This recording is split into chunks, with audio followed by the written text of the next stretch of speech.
grew up in Western Pennsylvania, which is outside of Pittsburgh, and my first concert experiences were going to the Pittsburgh Civic Arena, which they're actually going to tear down now because they have a new venue in Pittsburgh. But my first shows were at the Civic Arena, and I'm trying to think who I saw early on. Cheap Trick. I saw Cheap Trick there.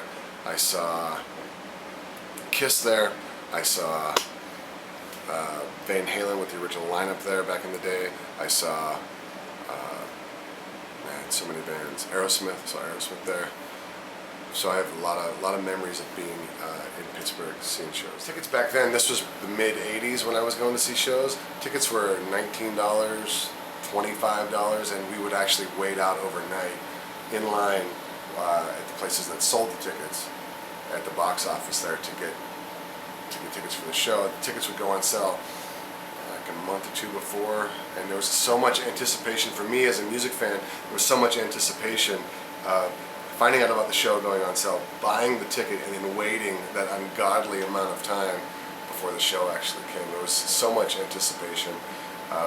Any information about bands that you would get was so much harder to get because we didn't have the internet. So it was magazines like Rock Scene and growing up in Western Pennsylvania, there wasn't a lot of demand for original music. So a lot of the bands in our club circuit there were bands that were playing cover material, and then you would wait till your second, or you'd play 3 sets a night, and then at some point you would throw in some of your original music, you know, after the crowd was good and drunk.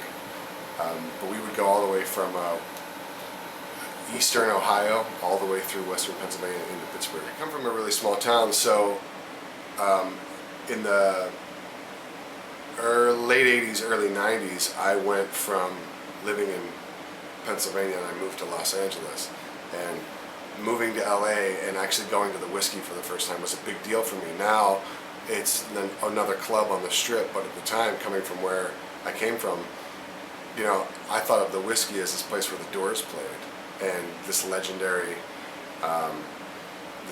concert venue, the Rainbow, and the bar there, Gazzari's. Going to those places for the first time when I moved there was really I was just in awe of it that I was actually there.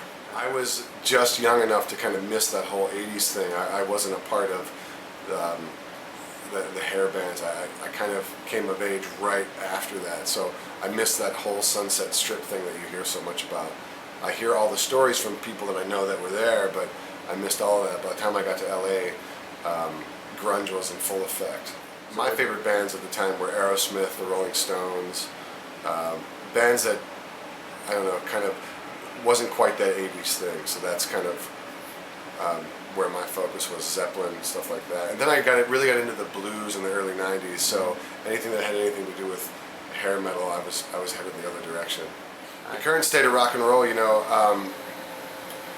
it's weird. I think there's a lot of rock bands out there, but there aren't a lot of rock and roll bands out there, so I'm very proud of the fact that I consider us to be a rock and roll band. There's a lot of the swagger. You can definitely hear our influences. I think when our music comes on the radio, it doesn't really sound like the rest of the other bands that are out there. We try to make records in the old school kind of way, without relying on technology and relying on, you know, great songs and performances, and really capturing those essence, that essence of the music, as opposed to making stuff that's perfect and sonically homogenized. So I think that modern music could use a dose of you know, analog, and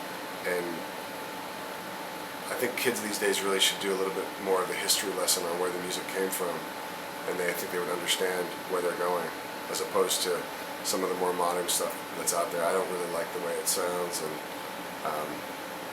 everything starts to sound the same to me.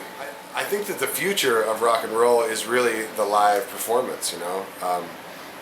Anybody it's so easy to make records now. It's so everyone can do it in their home. I think that the future of rock and roll is in going to a show and seeing the band perform live, and hearing your favorite songs from their records, but also hearing a little bit of a different take on it when they stretch it out a little bit. So that's what we try to do. We try to make it a little more interesting than what we've recorded, and push the envelope as far as what's going on. I think the live performance is something that you can't download and you can't replicate. I mean, I remember the first album that really got my attention was Kiss Destroyer. That's the one record that I looked at the cover and I was just in awe of this image that was there, and I pulled the record out, and it was a vinyl record, and I put it on my parents' stereo and I listened to it, and I couldn't believe what was coming back out of the speakers.